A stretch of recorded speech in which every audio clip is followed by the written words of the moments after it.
Good morning, good afternoon mga ka-BSS. Dito na naman po tayo. Kwentuhan. Ako na naman po ngayon. At ako ngayon ng Lunes. As usual, walang bumibili ngayon kasi maulan. Maulan at saka madalang ang tao. Kaya naman, ay sabi tayo magkwentuhan. Ngayon po, Lunes ngayon, August 29, araw ng mga bayani. Siguro, sa dami ng mga nangyari sa ating panahon, maturing natin na ito ay isang successful na pangyayari na nangyari sa ating bansa. Mayroong mga bayani alay ng kanilang mga buhay para ipaglaban ang ating kasarinlan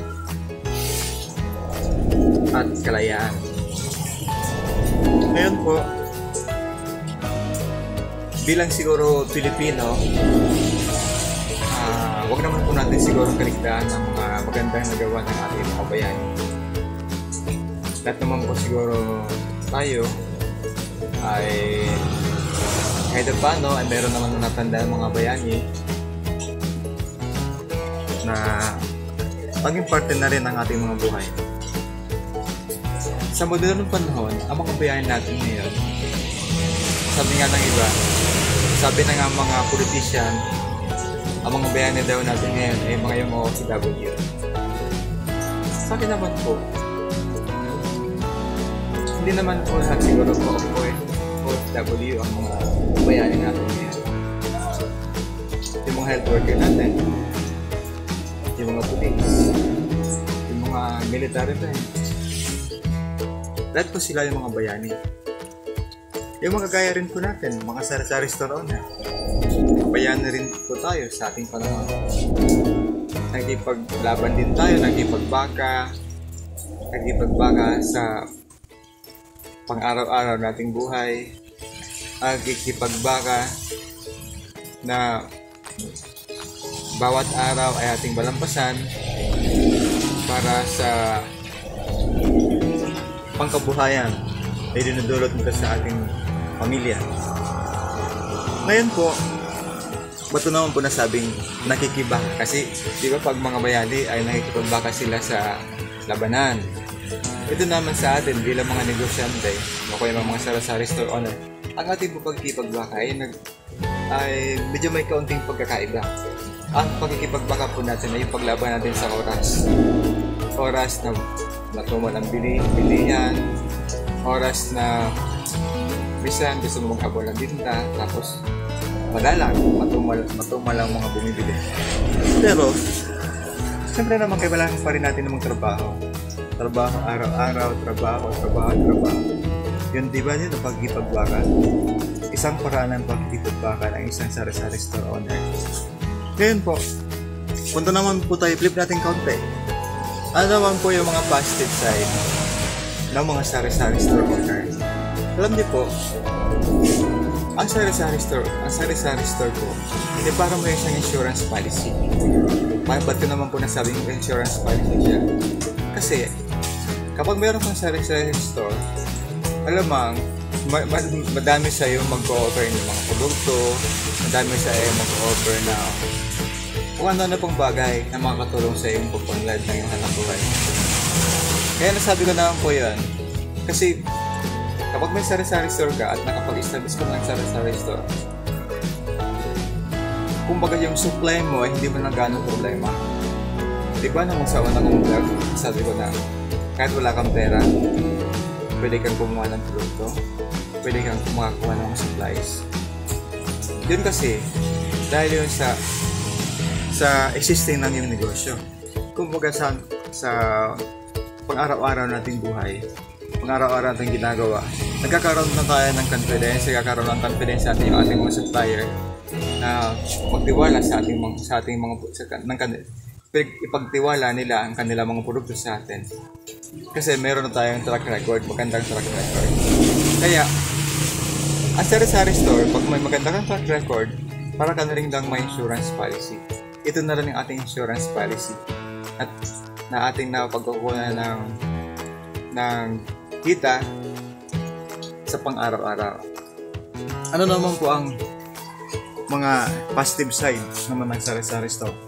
Siyempre, kung may sari-sari store ka, wala kang problema sa pagkain. Dami kang pagkain. Andyan lang, kapalibot lang sa'yo. Dami kang pagpipilian. Kaya lang, oras na magpapanawan na naman ng pasukan, di ba kailangan din natin mag-adjust? Kasi ang kalimitan hanap ng mga mamimili, yung mga school supply, office supplies, kailangan ng mga bata. O kaya ngayon, madami rin na naman tayo mga office supply. Ano pang mga benta ba ngayon? Di ba? Kailangan natin mag-focus doon kung saan ang mga produkto ang ating mabibenta. Ang mga limit na mabibenta ngayon ay office supply, number 1, at yung mga snacks ng mga bata. Siyempre, pag may snacks, mayroon yan din drinks. Di ba? Oh, ano bang malimit bilihin ng mga bata? Siyempre, may mga shoot.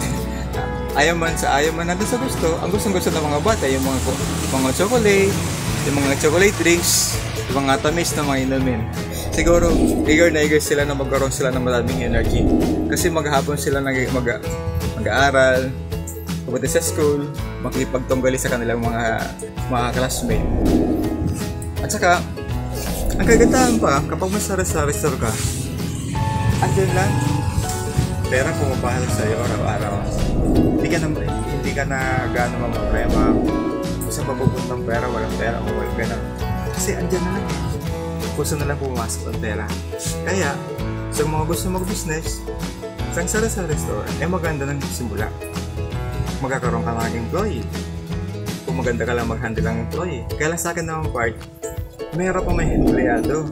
Kasi, usually, ang mga employee, ang daming sakit yan. Alam niyo ba mga sakit ng mga empleyado? Kapag walang trabaho yan, ang hanap nila trabaho. Pag may trabaho naman, ang dami nilang sakit. Alam niyo ba yung sakit na yan? Kapag oras na kailangan mo, wala sila. Di ba? O, ayun naman kakasakit doon. Tapos ang daming rason. Ang daming ganito, ganyan. O, parang yung mga katulong sa bahay, papasok sa'yo, hanap yan ng trabaho. Kasi gusto nila ng kita. Tapos pag binigay mo nila ng trabaho, ayun, magpapaalam siya sa'yo, di ba? Kapag panahon na naman ng pista, alam niyo ba ang problema ng mga sari-sari store? Ang problema nga ng mga sari-sari store ay yung kanilang mga empleyado ay nagpapaalam. Sabi yan, boss, pwede bang pa-advance kasi may sakit yung aking magulang, kung ano-anong problema. Basta lahat ng problema yan, maranasan niya. Yun ang mga negative side kapag kumuha ng mga alalay mo sa store. At isa pa, ang malimit yung ganyan, mas madaming time nila sa cellphone kaysa sa trabaho.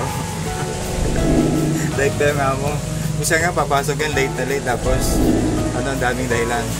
Kaya yun ang pinaka-problema sa mga sari-sari store, lalo pa na mag-engage ka na sa business at feeling mo gusto mong lakihan yung business mo, and then later on maisip mo na parang binubuhay mo lang pala yung mga lalay mo sa yung business.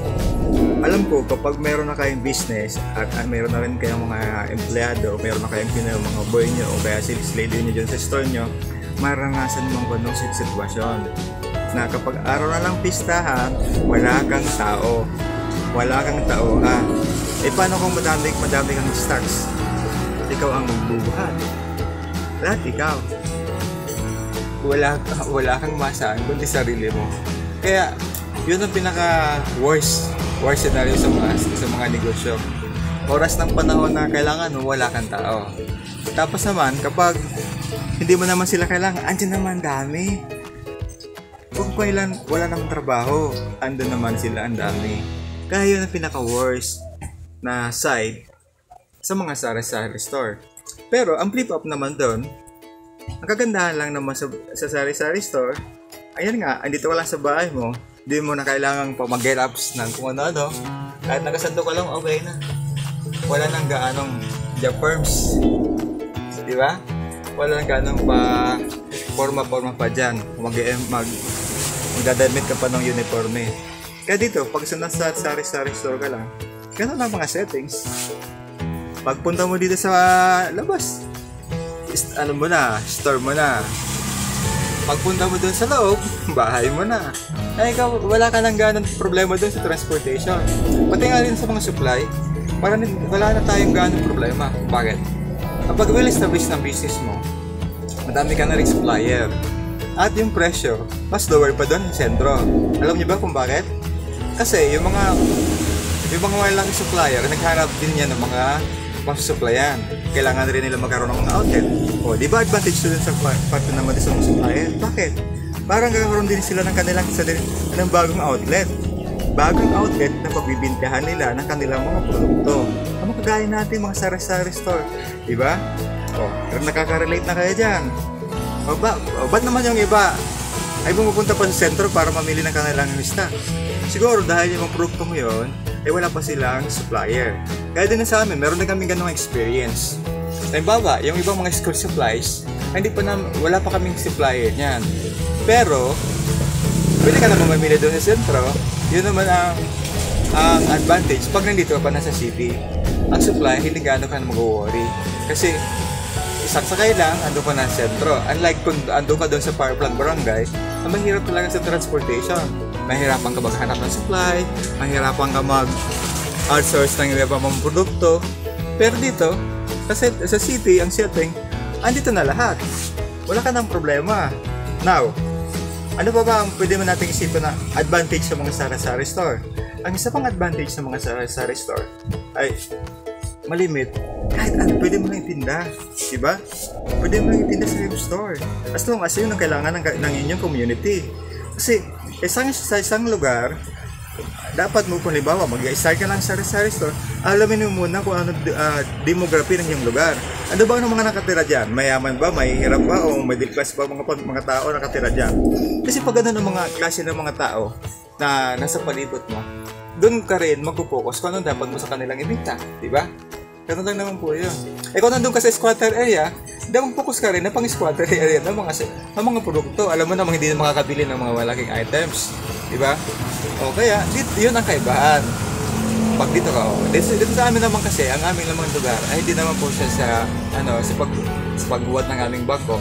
Pero po, andito po kami sa isang subdivision dito sa Naga City. Ang aming store ay dito po sa subdivision. Kaya, so far, safe. At yung mga neighbor po naman, hindi naman sila gano'ng mahirap. Mga sa in-between. Oo. Diba? Ganda na, diba? Like, share, comment, subscribe.